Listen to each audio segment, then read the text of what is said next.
Bueno, es un gusto volver a conversar con Gustavo Battistoni, quien es cientista político, escritor, periodista, viene trabajando hace muchísimo tiempo sobre temas que tienen que ver con la historia del federalismo, mm, ligado al pensamiento artiguista. Gustavo está trabajando actualmente vinculado también a tareas que hacen a la difusión de la obra y la vida del brigadier general Estanislao López, una figura mítica, una figura muy importante para el federalismo nacional americano. Pero hoy, a propósito de estas corrientes, vamos a hablar del pensamiento económico olvidado, ¿no? Por lo menos por los sectores dominantes de los puertos, del puerto de Buenos Aires, por la oligarquía porteña que ha dejado de lado toda la producción intelectual o gran parte de la producción intelectual del federalismo. Y hablamos de figuras de peso como Pedro Ferré, como Olegario Andrade, como García de Cosio, como, bueno, Mariano Fragueiro. Hay un montón de pensadores que surgen, que se me vienen ahora a la cabeza, seguramente Gustavo va a nombrar otros, que han sido trascendentes y que tienen un peso histórico porque es muy, muy importante, ¿no? Porque en esa época justamente se estaba desarrollando en el mundo una corriente de ideas económicas que tenían que ver con el desarrollo industrial dentro del capitalismo en Alemania, en Estados Unidos, que fue la primera república en el mundo. Y es muy interesante, ¿no? Porque siempre hablamos o se habla, por ejemplo, de Alexander Hamilton, que fue la mano derecha económica de Abraham Lincoln, ¿no? Es una figura renombrada en ciertos ámbitos, por lo menos académicos, pero no se habla de los pensadores argentinos, de los pensadores federales argentinos que desarrollaron gran parte de este ideario, quizás incluso antes que ellos, ¿no? Con sus matices. Así que, Gustavo, te pasamos la pelota y somos todos oídos. Bueno, Luis, como siempre, un gusto hablar con vos. Y sí, yo creo que tu introducción marca eh, la línea general de lo que tenemos que reflexionar y es simplemente de ese pensamiento absolutamente original para la época, eh, pensado desde una economía periférica, no la economía europea, ni siquiera la economía norteamericana que se está desarrollando con mucha potencia en ese momento y que ha dejado categorías que creo que tienen plena actualidad. Vos fíjate que nuestros pensadores económicos, vos decías bien, José Simón García de Cosio, Manuel Leiva, antes Manuel Belgrano que en general es relacionado con la escuela clásica inglesa, con Adam Smith en particular, pero que sin embargo tiene un montón de reflexiones del punto de vista económico que están más cerca del proteccionismo que del liberalismo o del librecambismo.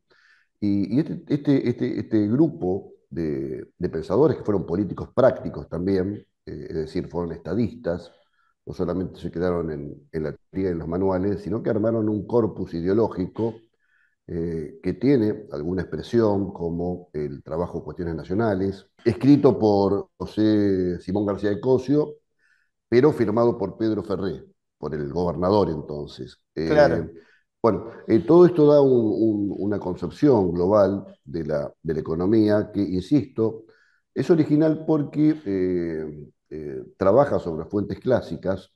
Por ejemplo, José Simón García de Cosio había estudiado en Charcas, en el Alto Perú, pero había estado muy influenciado por el neomercantilismo italiano del abate Galiani, que también fue una influencia importante en Manuel Belgrano. Entonces, todos estos pensadores dejaron un montón de ideas que creo que tienen plena actualidad. Y tienen plena actualidad por dos o tres motivos. Uno de ellos que Estados Unidos ha caído en el neomercantilismo, que son las ideas que defendían estos pensadores, es decir, la protección de la industria, el desarrollo de una economía nacional para la época, y después también que se emparenta este pensamiento con la escuela histórica alemana, que es la gran escuela contraria a la escuela austríaca. Tanto Ujú. es así que Ludwig von Mises, digamos, el pensador más importante que ha tenido la escuela austríaca, en un libro que se llama Autobiografía de un liberal, dice que la escuela austríaca es un nombre que le pusieron los alemanes, la escuela histórica alemana, para decir que una escuela menor. O sea, veían los alemanes a la escuela austríaca, fundada por Menger, por von Bauer, como una escuela menor. Y nosotros, los litoraleños, los rioplatenses, hace 2 siglos que estábamos reflexionando sobre estos problemas que parecen discusiones de europeos, pero que tenían que ver con nuestra historia concreta, ¿no? Claro, mencionábamos la situación histórica, ¿no? Son contemporáneos estos pensadores, casi prácticamente, ¿no? Algunos con algunas décadas eh, precedentes, en el caso de Belgrano, ¿no? Que estudia en Europa, estudia si mal no recuerdo, en Salamanca. Segovia, Corregime, Gustavo. Salamanca, Sí, sí. sí, y bueno, y después, obviamente, también tenemos del lado europeo, Liszt, que hacia 1820, 1824 se viene a América exiliado y allí hay una interacción enorme con los pensadores de la escuela americana que desarrollan tres pilares, básicamente: proteccionismo, logística, infraestructura y una banca de fomento, ¿no? Esos son los tres pilares de la escuela americana que trabajan unidos, a diferencia de lo que está planteando ahora. Es cierto lo que vos decís, ahora en Estados Unidos hay una corriente que por lo menos plantea el proteccionismo, la cuestión arancelaria, pero no tiene el desarrollo de estos dos ítems que mencionábamos recién, no tiene una banca de fomento, ¿no? Hoy Estados Unidos está gobernada por elites, por fondos de inversión y por, digamos, por una lógica que no tiene nada que ver con el siglo XIX. Pero sí, quizás hacia adentro hay un intento, ¿no? Pero digo, volviendo al siglo XIX, son todos pensadores contemporáneos y son problemáticas, si bien es cierto, nosotros estamos en la periferia, son problemáticas comunes porque se defiende la producción local, de alguna manera se quiere controlar el tránsito en el interior de los ríos, para que el libre comercio de los países ya desarrollados no arruine la producción local, el desarrollo digamos, de la industria naval, que también está presente en Argentina, ¿no? En distintos pensadores, no es solamente Estados Unidos. Hay muchos puntos de encuentro, pero lo interesante de esto, como siempre mencionás en tus libros, Gustavo, es que el pensamiento argentino, el pensamiento federal argentino, siendo un pensamiento de nivel, es menospreciado, no solamente por los porteños, sino a nivel académico, hoy también, ¿no? Sí, sí, bueno, pues, tomo una anécdota cuando Federico Lis en su correspondencia dice que cuando fue a Estados Unidos dejó todos los libros y se puso a Claro. observar cómo funcionaba esa nueva economía, esa potente nueva economía. Y hay que pensar que el Sistema Nacional de Economía Política de Federico Luis es de 1841 y Claro. Cuestiones Nacionales de Ferré y García de Cosio tiene 10 años de anterioridad, es decir, son las mismas reflexiones en líneas generales, la protección de la industria. ¿Por qué la protección de la industria dice este trabajo de García de Cosio y de Ferré? Básicamente por el libre cambio inglés con su mayor productividad destruye las economías del interior, entonces hay que poner una barrera para que nuestra economía se desarrolle. Y eso lo sabía bien Pedro Ferré porque Pedro Ferré era un hombre ligado al desarrollo de embarcaciones en Corrientes. Entonces, como era un productor directo, conocía los problemas, no era como un economista de estos que aparece de la banca, Claro. que solamente saben de la tasa de interés o de la oferta monetaria, sino que estaba en la producción directa de la economía, ¿no?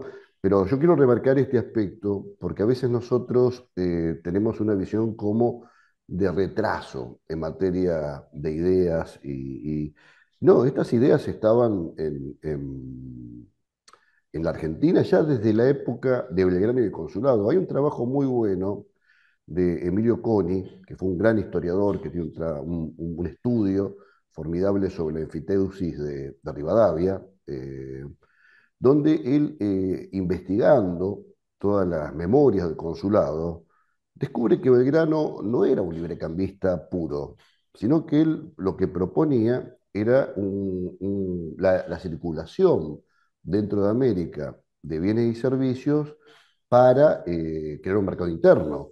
Pero Claro. con respecto a lo que era el mercado externo, él proponía restricciones, incluso no era un agrarista puro, sino que pensaba en la transformación de las materias primas para exportarlas. Es decir, Qué había toda una interesante serie... esto, perdón que te interrumpa, Gustavo, Sí. pero qué interesante esto que estás marcando porque estamos hablando de una percepción y de una visión que tiene que ver con los Estados Unidos de América del Sur. Ya está presente esta idea en este matiz económico de Belgrano que vos estás mencionando, ¿no? De alguna manera, No, porque uno recuerda al Belgrano militar, ¿no? Al Belgrano que está al lado de San Martín, en el proyecto de Bolívar, al lado de Artigas, en esta idea de Estados Unidos de América del Sur que rescata a Ugarte. Pero desde lo económico también está presente, como vos lo decís. es que Belgrano ya incluso de su época del carlotismo, de sus simpatías ahí con Carlota y sus ideas monárquicas, Belgrano siempre fue un americano. Él siempre pensó en perspectiva americana y en particular como su especialidad era el ser un abogado con una gran formación económica, la economía también estaba pensada como la de un desarrollo autocentrado de América.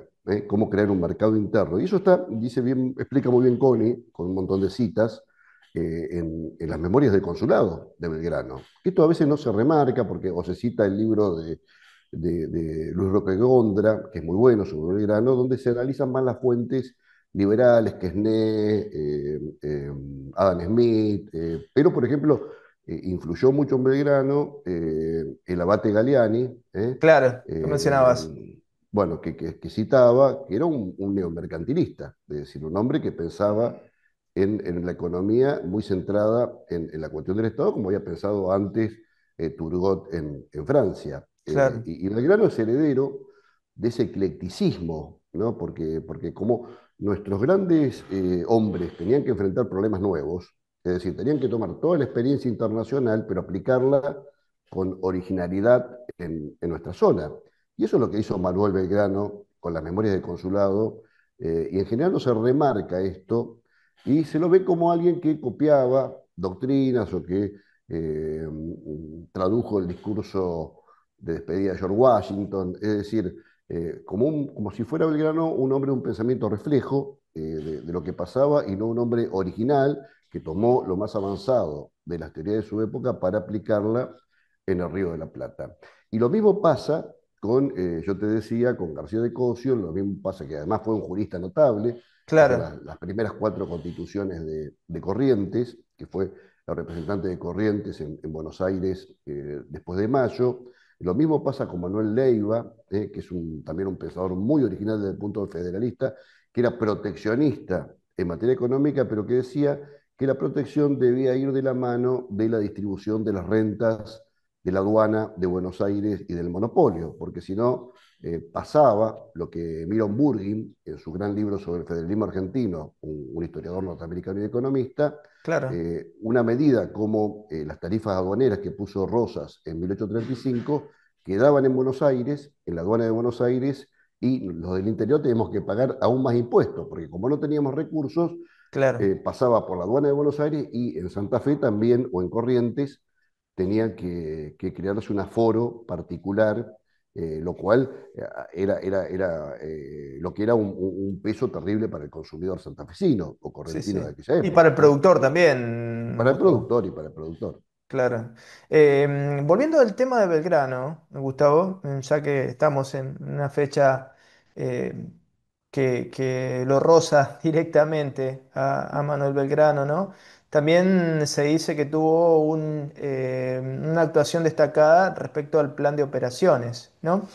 Y traigo esto a colación porque hay una corriente, siempre hay corrientes ultras de distintas ideologías, pero ahora hay una corriente hispanista, hiperhispanista, no sé cómo denominarla, que menciona a nuestros grandes líderes, nuestros grandes hombres y mujeres, particularmente San Martín, Belgrano, ¿no? Como Moreno, ¿no? Como hombres ligados a los intereses británicos, ¿no? Y esto es conveniente aclararlo, ¿no? Y vincularlo también al plan de operaciones. Sí, mira, sobre el plan de operaciones hay algunos estudios recientes que ponen en duda, por ahí no quiero entrar en ese debate, pero bastante buenos. Eso no niega tampoco el jacobinismo de Moreno, yo quiero decir, porque se puede buscar un montón de elementos en Moreno, ¿no? Claro, Pero bueno, además hay una cuestión básica que a veces no se analiza, de que las colonias españolas, tenían que buscar algún tipo de respaldo ante una potencia que además en ese momento podía volver a invadir América, como pasó con Venezuela, con Colombia. Fernando VII mandó sus tropas a esa zona. Es decir, y muchos pensaban que iba a venir al Río de la Plata. Entonces me parece a mí que es una visión muy simplificada, incluso algunos llegan a afirmar, así muy sueltos de cuerpo, que San Martín era agente inglés, lo que es un disparate absoluto.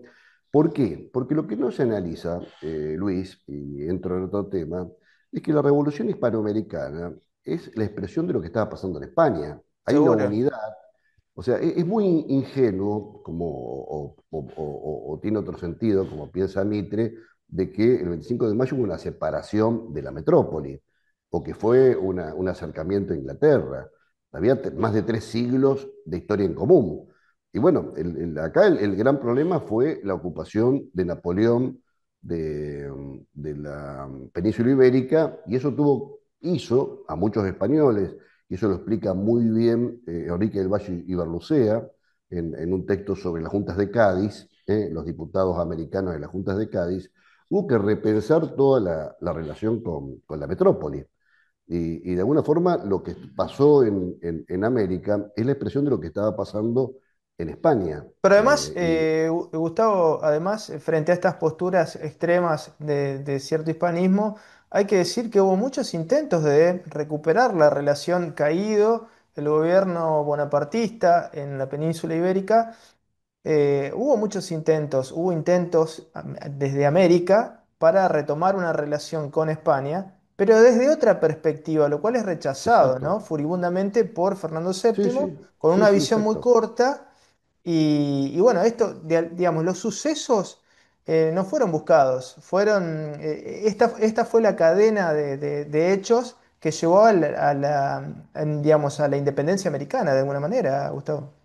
Sí, sí, pero además o a veces uno se centra en Belgrano, se centra en San Martín o en Güemes, pero en el litoral argentino, la Revolución de Mayo adquiere un carácter absolutamente diferente y democrático, con la Sí, aparición sí, del artiguismo, que después tiene su estela sobre Entre Ríos o de Santa Fe. sin ¿Eh? dudas. Y hay que pensar también, y esto yo lo planteaba hace unos días en una charla en Buenos Aires, que todos hablan del yugo español, pero en las provincias del litoral teníamos a Portugal encima, y después el Imperio de Brasil, que era tan poderoso, o más peligroso para los americanos que del sur, del Río de la Plata, que el Imperio Español, ¿no? Que tenía otras contradicciones y otros problemas. Y esto también se traduce en esa visión que te decía económica, porque vos fíjate que todos estos pensadores, Pedro Ferré, García de Cosio, Manuel Leiva, después Olegario B. Andrade, desde el punto de vista más político, pero también económico, con Claro. su texto Las dos políticas, donde también discute el tema del monopolio de Buenos Aires, de la aduana y de las rentas de la aduana y del puerto único. Bueno, toda esta visión tiene que ver con una visión específica que se tiene en el Río de la Plata, y que también nace de un pensamiento que es anterior a estos grandes personajes que te relato, que es la noción que tenía Artigas de la creación de un mercado interno con eh, la ley de tierras de septiembre de 1815, el reglamento de tierras artiguista. Sí, sí, Es decir, hay que analizar las cosas, por eso yo hablo de una escuela histórica, digamos, rioplatense o litoraleña, porque no es casualidad lo que reflexiona García de Cosio, que se acercó a Artigas en un momento, después estuvo con Ramírez, estuvo con Ferré, o Manuel Leiva, que fue ministro ni más ni menos que Estanislao López, de Pedro Ferré, y también en algún momento de la Urquiza Federal.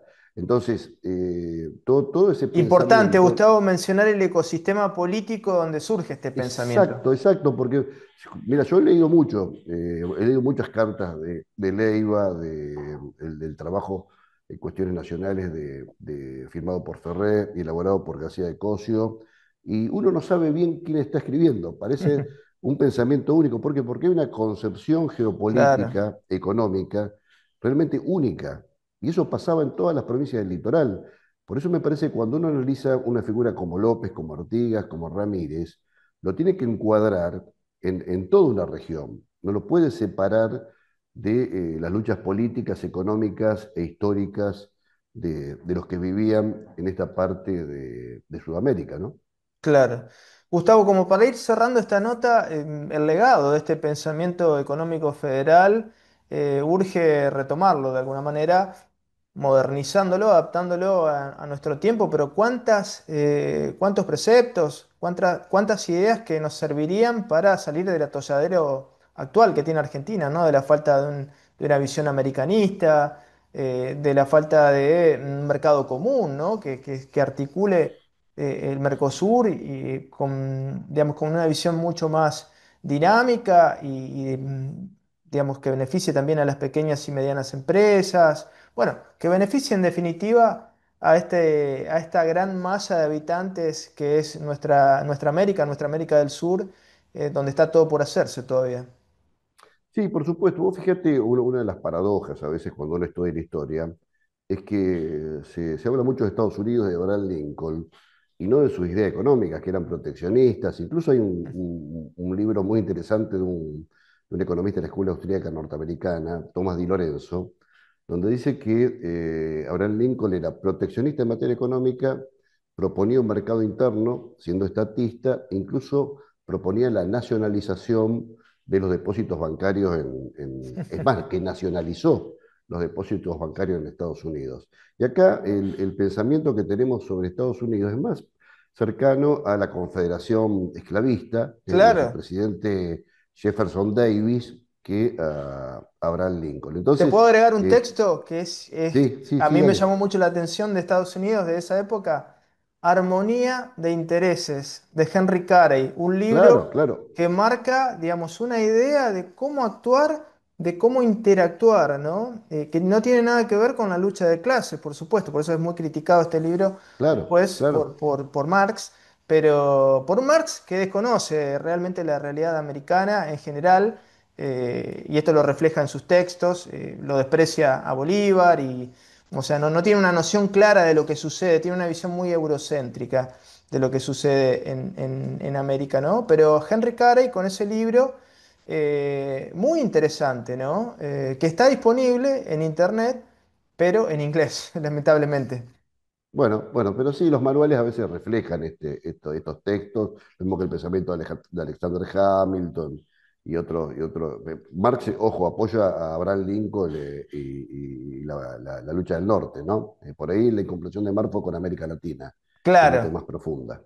Pero bueno, y digo, este pensamiento ha tenido sucesores en Alejandro Bunge, en Argentina, y todo ese grupo de economistas, muchos de los cuales terminaron en el peronismo, nucleados en la revista de Economía sí, sí. Política, y después algunos cultores más modernos. Yo quiero recalcar, por ejemplo, a Aldo Ferrer, que tiene mucho que ver con esa visión histórica de la economía, Alfredo y Calcaño, y hoy un economista como Carlos Leiva, al que vos solés citar, que me parece a mí que es un seguidor con una formación técnica más profunda, pero que está en esas categorías siempre historizando la economía, intentando entender los problemas de la historia y no solamente desde los manuales abstractos tanto desastre han hecho en nuestras queridas repúblicas latinoamericanas. Sí, sí, sin duda, Gustavo. Pero es un pensamiento que tarde o temprano se va a poner en boga nuevamente porque estamos en una situación de crisis muy, muy marcada en Argentina, ¿no? Es la continuidad de una crisis. Ahora tenemos un gobierno nacional bastante particular, ¿no? Porque, digamos, quien expresa enfáticamente que es un topo que viene a destruir el Estado, ¿qué es el Estado? Es la herramienta para la defensa de los intereses nacionales, ¿no? Entonces, si uno destruye la herramienta para la defensa de los intereses nacionales, lo que queda es el dominio del interés internacional sobre lo local, ¿no? Otros intereses. Así que seguimos en crisis y seguimos con el sistema de la usura, de la deuda, así que tarde o temprano estas grandes ideas que tuvieron su fruto en distintas que dieron frutos en distintas latitudes, más allá de los cambios políticos a posteriori, van a volver a estar en boga. También tuvieron aquí en Argentina gran suceso en distintas etapas y seguramente las vamos a tener sobre la mesa en el debate por lo menos. Así que es muy bueno el trabajo que haces. Y antes de despedirte, vamos a hacer un chivo. Vamos a mencionar un libro acá del amigo. Bueno, Federalistas del Litoral, de Gustavo Battistoni, un libro muy recomendable donde está desarrollado o están desarrolladas estas ideas y estos hombres de manera muy amena, muy sintética y muy concreta, lo cual también es valorable, Gustavo. Así que te mandamos un fuerte abrazo y la seguimos en cualquier momento. bueno, muchas gracias Luis, un abrazo.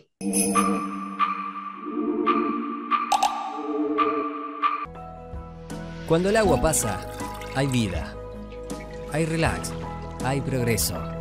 Hidroplast, redes e instalaciones domiciliarias e industriales, sistemas de riego, bombas y artículos para piscinas. Si es agua, pasa por Hidroplast. Francia 3020, Blas Pareras 6498.